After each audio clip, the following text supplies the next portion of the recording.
Okay, Tuesday, Thursday class. This is me attempting to go through the lecture notes. I assume you have printed all the copies.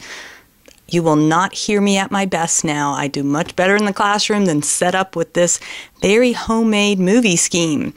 This is extremely low tech. I will try to talk slowly and not get ahead of myself.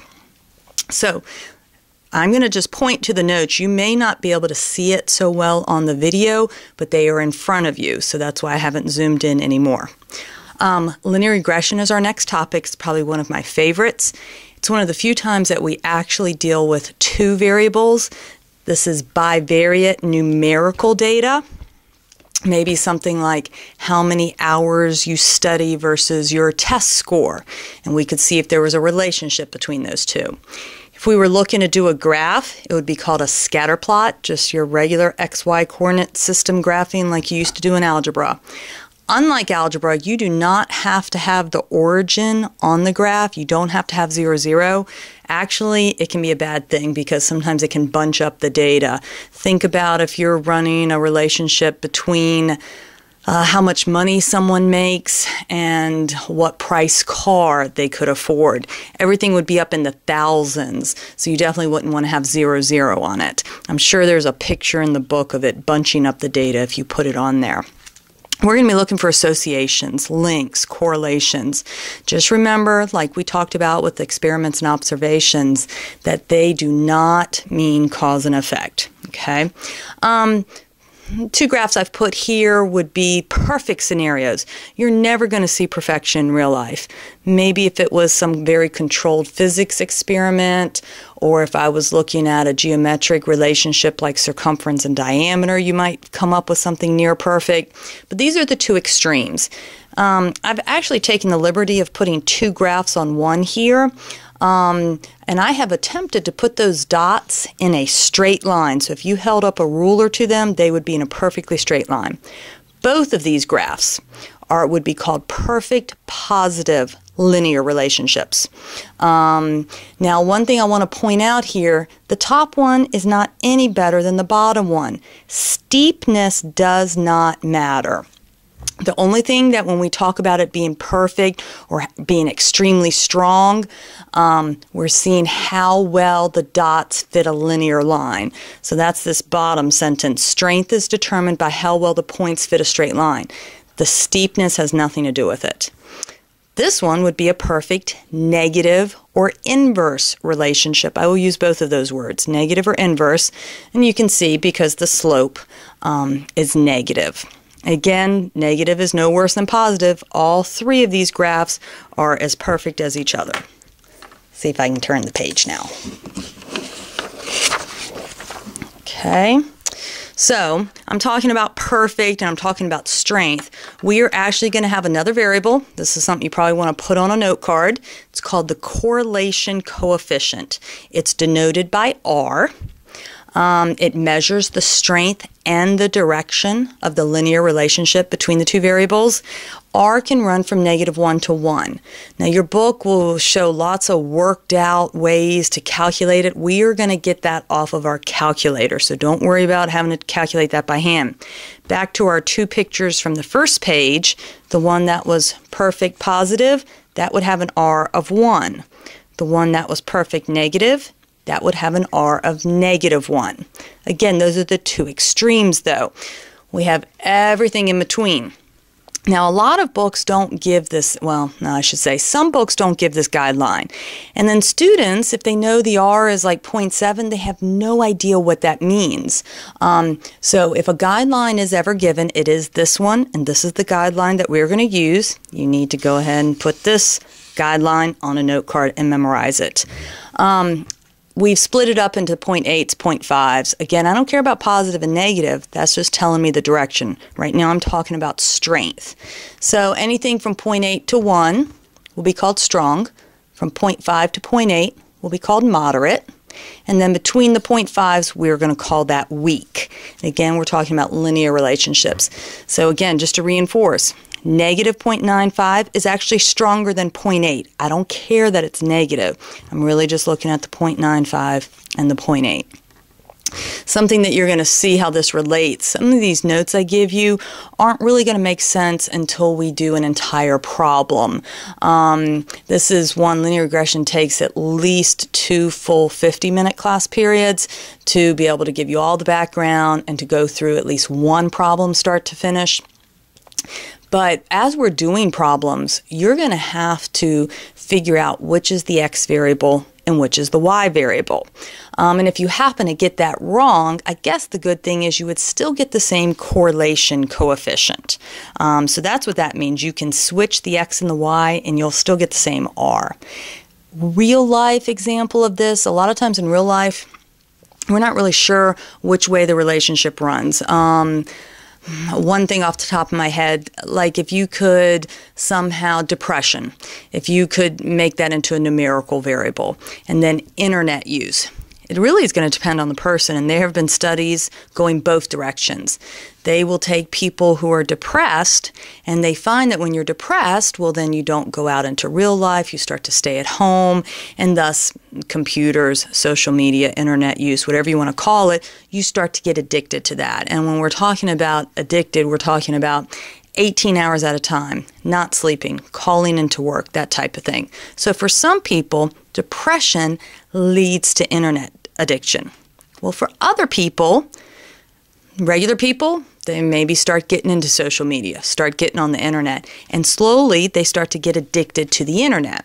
Now, if you're at home, just on social media, on your phone, on your computer, whatever, that means you're not going out into the real world. You're not having real world relationships. So that can lead to depression. So for some people, getting addicted to the internet actually ends up leading to the depression. So that's what we mean, that in real life, sometimes a relationship can go both ways.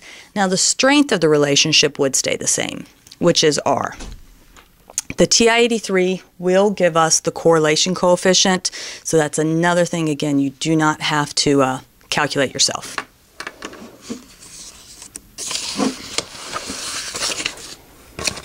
Told you this was low tech. Let me put the notes back up. Okay, so you should be on page 3 now. This is one of the couple times I'm going to try to give you just a little background visual. You know, everything's been programmed into that magical calculator.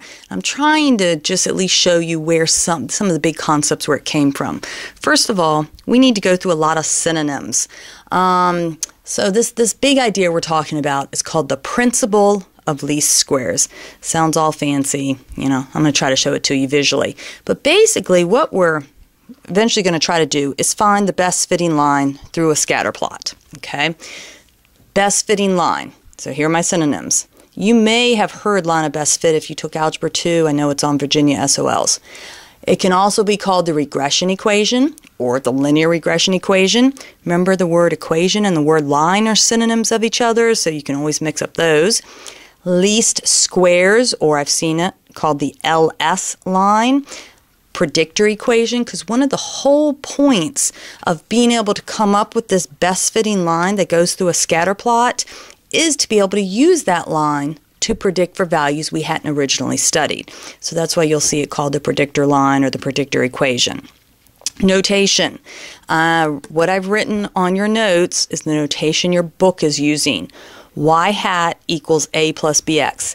Now, I will say, this is really confusing. If you remember back to high school, we all came off of MX plus B, where the B was the intercept. Well, your authors are using the B as the slope. Please remember, it does not matter. This A, that B, the M, and the B, whatever. They are simply placeholders. I could call that square and call that circle if I wanted. The most important thing that you need to know is the number that sits in front of the X is the slope, and the number that sits by itself is the y-intercept. You'll notice I put a little like part of a triangle on top of the y. It's called a hat, like you wear on your head. See the y? He kind of has it on his head. In mathematics, that stands for predicted. So this is our predicted y, our predictor equation. So that's why that little triangle is up there, because it means prediction in mathematics. Okay, you can probably see it better on your notes than on this video, but I just put a quick little scatter plot. Okay, and then what I did was I actually highlighted 1 point. I'm just magnifying it, okay? Because whatever I say about this 1 point, I could say about any of these points. I just want to focus on this 1 point right now. That would have been one of my points I would have plotted from my scatter plot, x, comma y. There he is. And there we have all these other points. Now, hopefully nobody thinks that the best fitting line would be down here or up here. I think everybody, and my pen's kind of big. Maybe I can find a skinnier pen. I'll use a pencil, it's a little bit skinnier. I drew my line like this. Someone else may draw it like that. Someone else might draw it like that. But I think we would all at least agree that the best fitting line is going to be in there somewhere. The problem is, even in this small area, there's an infinite number of best fitting lines or potential best fitting lines because, remember, we have slope and intercept. They can be decimals. They don't have to be integers. And there's an infinite number of decimals even in this little area. So the problem is, how did we ever decide how to figure out what the best fitting line was? Well, that's what I want to try to just give you the big concept visually here. So that was my original point. I just, again, blew them up. I magnified them. Okay? Here's my best fitting line coming through like this. Well, if I put that x into that equation, it would predict my y value to be right here. That would be the predicted y because it's on the line. So that's why I drew over here y hat. That's the predicted. And that's where my original. The big idea is I missed my mark. My line didn't go through my dot. My line did not go through my data point. Okay, I missed my mark. Talking very informally right now, that's called a mistake. A little more formally, it's called an error. Okay, a little more formally, it's called a vertical deviation. Deviation just means I'm not where I'm supposed to be, right? And whenever we talk about missing our mark, we're always talking about the vertical direction, okay? So that's why this is called fancier a vertical deviation. And then the vocabulary word for it, the authors take quite a few pages to work through these words, so I'll give them all to you now. The vocabulary word for this distance of how much I miss my mark is called a residual. Okay, stick that on a note card. Here is visually what a residual is. Here is the formula, y minus y hat, okay? If there are 10 data points, I have 10 residuals. Like, I'll try to add something now. Like this residual, oh, I guess he's kind of medium. We got another one here, he's medium. This residual's kind of small. There's another one, I guess, kind of medium, medium. There's one that's kind of small. Okay, so again, however many data points, I have that many residuals. I have that many mistakes. So the big concept, see if you can understand, is if we could find the line that collectively makes all of those mistakes as small as possible, then we got the best fitting line. I mean, you can imagine, like, okay, there's my line right now, the way I have it drawn, but if you move it like this, well, then some of those mistakes just got smaller, but some of them got bigger, okay? It's like that seesaw effect. So we need to be able to find the line that once I add up all of the mistakes, it'd be as small as possible. Yeah, but that's still impossible to do by hand, because again, there's an infinite number of possible lines. There's no way I can check that. I'd be doing it the rest of my life. So this is where me and the authors of your book sort of have to kind of do, this is not written on your notes, but sort of a dot, dot, dot, and say, from calculus. See, we can't quite show you. The concepts here are really in-depth calculus concepts. Even if you've had calculus, I mean, the formula is just nasty. One thing, if you've had calculus, I would remind you that the first derivative equal to 0 minimizes things, so it's kind of based on that, okay? But I'm just showing you a little bit of vocabulary. This word, sum of squared deviations, I don't necessarily care that you know what it means, but I think I'd be doing you a disservice if I never mentioned it, because it sounds so fancy. It sounds so complicated. Well, let's do a little translation like you would in Spanish class or something, okay? This part inside the parenthesis is what I drew. Those are my residuals. I visually drew my residuals, okay? Now remember, we did something similar with standard deviation a week or two ago. If we add up positive and negative numbers, they go to 0. And we don't want that. So that's why we square the deviations, just so they don't cancel out when I add them up. That's why it's called squared deviations. I just squared them. And then I added them up. So see, sum of squared deviations. Okay, so this is the value that from calculus we're trying to make as small as possible. Okay, now again, can't show you how I'm going to do that, but basically through calculus, through these complicated things, we were able to get formulas for the slope and the intercept of the line that would make that as small as possible. Those slope and intercept formulas are in your book, nasty formulas to work out. We're not doing any of that. They have been programmed into your calculator. So we're going to get all of this off the calculator. I just kind of wanted to give you a visual idea of why this even works and what's been programmed in and what we were trying to do with this. Okay, let me turn the page.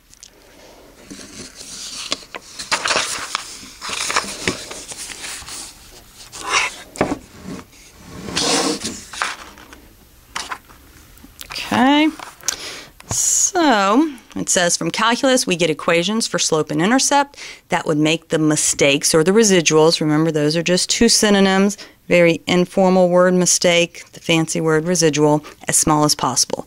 These have been programmed into your calculator. All right, here's a few other just random notes that again we're going to kind of need when we start doing a problem here in a few minutes. I'm not going to tell you specifically which is the x variable and which is the y variable. I will use language like this. This is just mathematical language. Predict y based on x. So if you're not familiar with that language, stick that on a note card. You'll be able to see when we do the problems that maybe it would say predict test score based on hours studied. So then hours studied would be your x and test score would be your y. All right, here, this interpret slope specifically. This is one that is going to look really awkward right now, but I promise you when we get to a problem, if you will apply this little random definition or whatever you want to call it that I've given you, it will make a nice sentence. Okay, we are not going to be like getting 2 points and calculating slope or anything like that. We are interpreting it. This is probably one of my favorite interpretations, and it's the one that students do struggle with because to me it summarizes a problem where you could walk on the street and grab some random stranger and tell them and they would understand what you're saying because it's not going to have fancy math in it. Keeping along with my hours studied and test score, for example, maybe it would turn out like this. As hours studied increased 2 hours, score increases 5 points. That means for every 2 hours that you're studying, your test score is going to go up 5 points. I don't think that's the case. I'm just saying that would be a nice summary. Or I'm going to make up another example, totally making up the numbers. Maybe for adult females, for every inch taller you are, you should weigh 5 pounds heavier. Something like that. Relating the two variables. Okay, we're going to practice that on all the problems we do. We talked about how this line helps us predict, but one thing, you cannot predict outside of the original X data range. It's actually called extrapolation. Sometimes your book will use weasel words like, if the trend continues, then here's the prediction. I am humble enough to say on most of the word problems that we do, I'm not an expert on those word problems. I don't know if this linear trend is going to continue. So, you know, if you've only studied x's from 2 to 10, you can't predict for an x of 15. Couple of real life examples. We could study height versus foot size or something, and it's going to show probably a linear trend.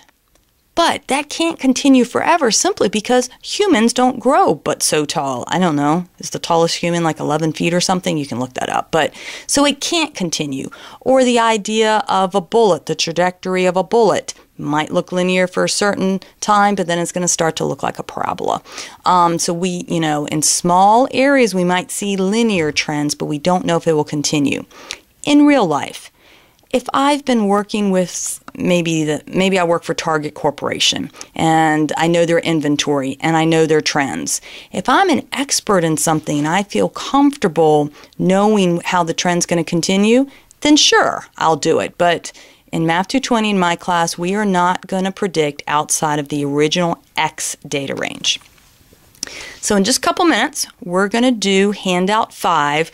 We are skipping part C. There is another big concept we're going to need to do.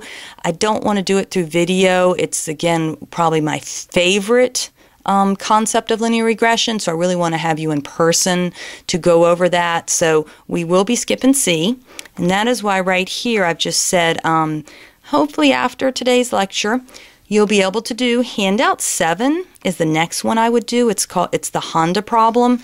Do all the parts except for part C. Then handout 6 is 4 extra problems. I pulled those from books so they don't talk through every single piece. I looked through there. You should be able to do all of those. I can tell you we're going to do number 4 from handout 6 on Tuesday. My answers to all of these handouts are on Canvas, so use my answers to help you learn the stuff. On handout 6, on my answers, I answered the questions that were asked, but I actually went on and did other stuff. Sometimes I would stick a slope interpretation in there even though they didn't ask for it, just so you could practice more. The concept that we are skipping is, for right now until Tuesday, is called r-squared, or the coefficient of determination. So if you are looking at my answers on Canvas and I suddenly start talking about the coefficient of determination, don't flip out, just wait till Tuesday and then it will make sense. So after you probably redo handout 5, that we're going to do in just a minute, do handout 7, attempt everything from handout 6, you can then at that point try book problems. But again, if they're talking anything about r-squared or coefficient of determination, skip those until Tuesday, okay? Part of my intro that I forgot, this is a topic that the problems, if you've looked at your handouts, you've already noticed, will have like A through H, lots of parts. This is the topic on test 2 that students do the best on. You guys like this topic. Once you get the hang of it, you do really well on it, okay? The other topic that's on test 2 is the harder topic. So try as much as you can on this stuff. And then on Tuesday, we will finish it up. We'll fill in the gaps of what I'm not doing tonight. We'll do another entire problem or 2 and then become an expert on that when we're done on Tuesday. Get really good at it so then when we start our new topic, you can focus on that, and then right before test 2, you'll probably just need to come back and review. But linear regression is definitely the very doable topic y'all do pretty good on. As long as you memorize some of the stuff, interpret slope. If you don't go memorize that, then you're going to miss it. If you don't memorize, where is it? If you don't memorize that how to interpret R, that weak, moderate, or strong, well, then you're going to miss it. All right, let me switch pages. So now we're going to work out handout 5. This page of your notes right here is just helping you talk through the calculator. And then we're actually going to do the answers or whatever, okay? So what I need you to do is get your calculator. Of course, teaching off the 83 here. I shouldn't say most. 25% of the calculators right now are not set correctly. So everybody, if you'll do this, you should, on this first step right here, you should only have to do this one time, unless you have to clear and reset your calculator for another math course or something like that. So you want to go to the second of the 0. Okay, let's see if I can do this. This is awkward. Second of the 0. Oops, you can't see that. Second of the 0 pulls up catalog. Okay. Scroll down, it's in alphabetical order, to diagnostic on. Diagnostic on, not off. Hit enter a couple times and you're done. Basically, what that just did is when we go run our linear regression, it will give us the R. Okay, and that's really important. So if you're ever missing R from your output, that's the step you need to do. Okay, on that problem, so while you have these notes out, go ahead and have handout 5 out next to you, and mine's probably in my folder, but you have yours in front of you. It's talking about how much we pay people and how likely they are to quit. It is a real problem. It's a little bit out of date, but it's still a really good problem. So if you kind of think about it, it probably makes sense. The more money I pay somebody, the less likely they are to quit. So let me say that again. The more money I pay you, the less likely you are to quit. So I really am expecting a negative, a inverse relationship. Okay? The handout 5, this problem was made too easy. It told you what the x variable is and what the y variable. Just to let you know, this is the way I would have worded it. I would have said, predict quit rate based on wage. So then with that said, you would have known that quit rate was the y and wage was the x, okay, using that predict y based on x. So right now, go ahead and type all of those x's that are listed into L1 and all of those y's into L2. Since you're watching this on a video, I'm not going to pause. You can hit the pause button, go ahead and do that, and then hit play when you're done. Okay? Okay. All right. So you have your data in there. We're going to go back to the calculator, go to the Stat button, go to Calculate, Calc. Pick choice 4. It says LinReg. Hit enter 1 time. Right now, your calculator, the T83, wants to know where'd you put your x's, comma, where'd you put your y's, okay? We put our x's into L1. So that's why I have L1, comma. The comma is above the 7, I think. Yeah, the comma's right above the 7. That comma is critical. If you forget that comma, you're going to get a dimension error or some type of error. And then where did I put my y's? I put them in L2. Now, L1, L2 is the default if you didn't type it in, but I can tell you on one of those homework problems, you might be running an L3, comma L1. So, and we're going to be definitely practicing that on Tuesday. So it's not always going to be L1, L2. So make sure, all right? Hit enter. Now, a couple things. A few of you may have gotten an error. The first thing I would check is to make sure in your L1 and L2 that you have the same number of data points. So remember, these are pairs. If you found that you missed a data point, you can't just go stick it at the end of the list. You got to go put it with its partner, because remember, this is paired data, okay? What are some other errors? Well, that you didn't put the comma. If you get an error, I've seen people where they have just too much happening. I would completely, just hit clear and make your screen blank and then try this step again. A lot of times that's all you need to do is just kind of clear out everything and try it again. Okay, when you hit enter, you should see this on your output. You should see that now, AX plus B, again, I don't care what you call the A and the B, but you have to listen to the TI-83 right now. It tells you at the top what it's calling A and what it's calling B. Stick the A in where it belongs. Stick the B in where it belongs. R squared is what we're not talking about today. Here is the R, negative 0.85. All right, I'm going to flip. You still have the actual handout in front of you, so we're going to start going through the problems. What I'm about to have up here is just the answer so you could see it, okay? So, when you stick that A and the B in where it belongs, this is what you should get.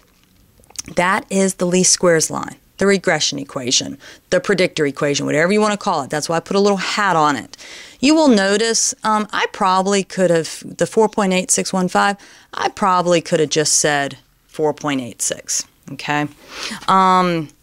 The slope, though, see how the slope is less than 1? You definitely want to keep 3, 4, 5 decimal places, because we're going to be multiplying it by some numbers later, and if you've rounded too much, by the time you multiply it by something, your rounding error just really escalates. So when the number's really small, try to keep lots of decimals. All right.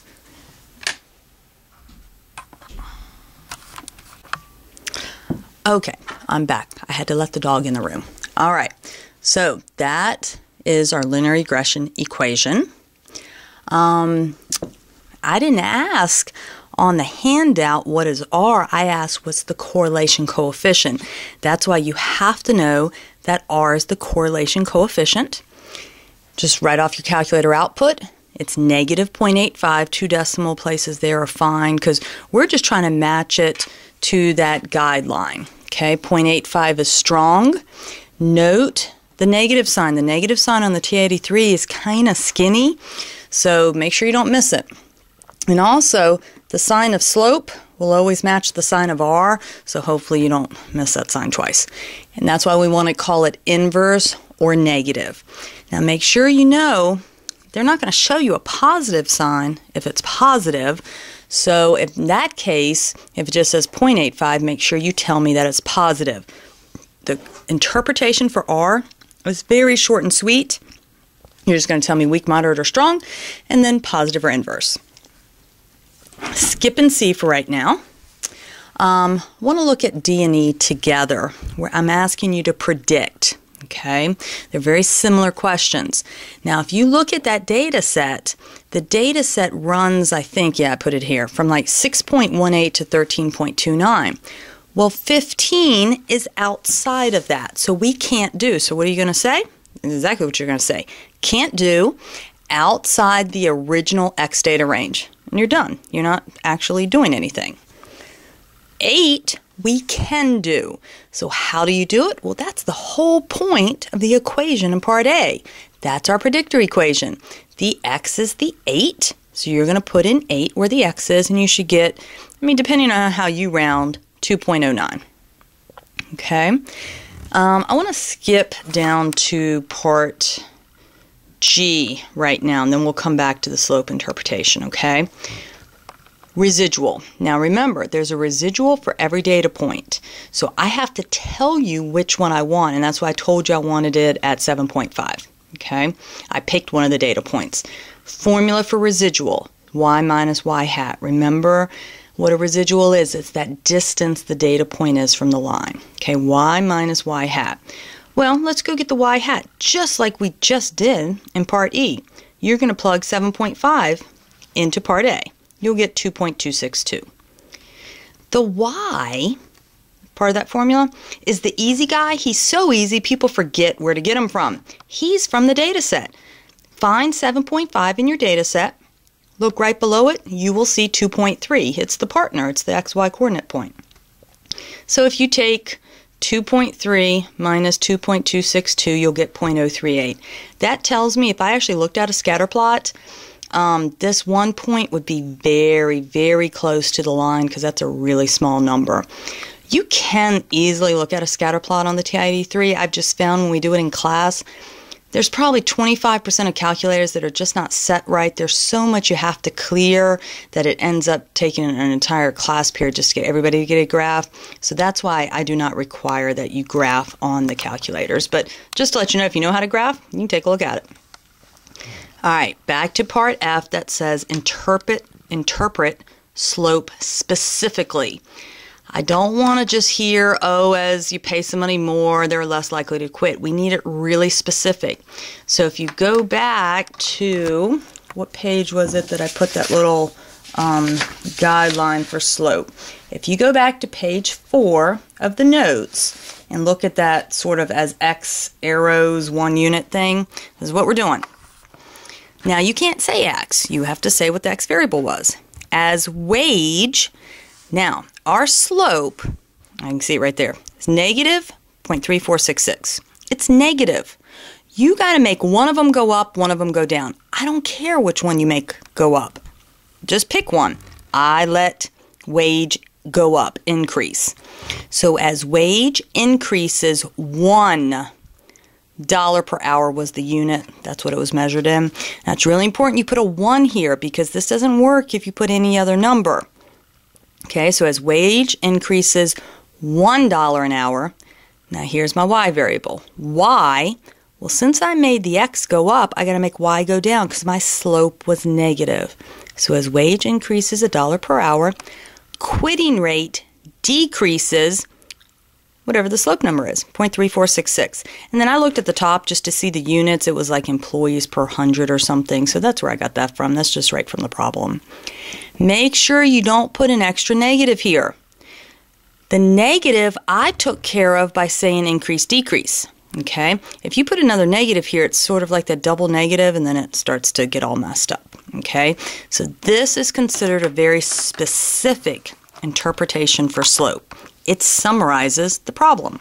Okay? Well, I think that's all I want to do for now. I think this is a good way to avoid the Saturday lecture period. We will be going over another full problem or two on Tuesday, so don't worry, this isn't all you're getting, but definitely practice as much as you can. It will make Tuesday go so much better, because then in a week, next Thursday, we're starting a brand new topic, okay? So don't just put this off because we didn't have face-to-face time, okay? I do have the test graded. If you're absolutely dying to know, you can email me and I will reply briefly with your grade. All right? All right, well, that is all. Be safe, enjoy the snow, and I certainly hope that for my sake I have class Friday, or I might be doing this with my Friday class. So I'll see you Tuesday.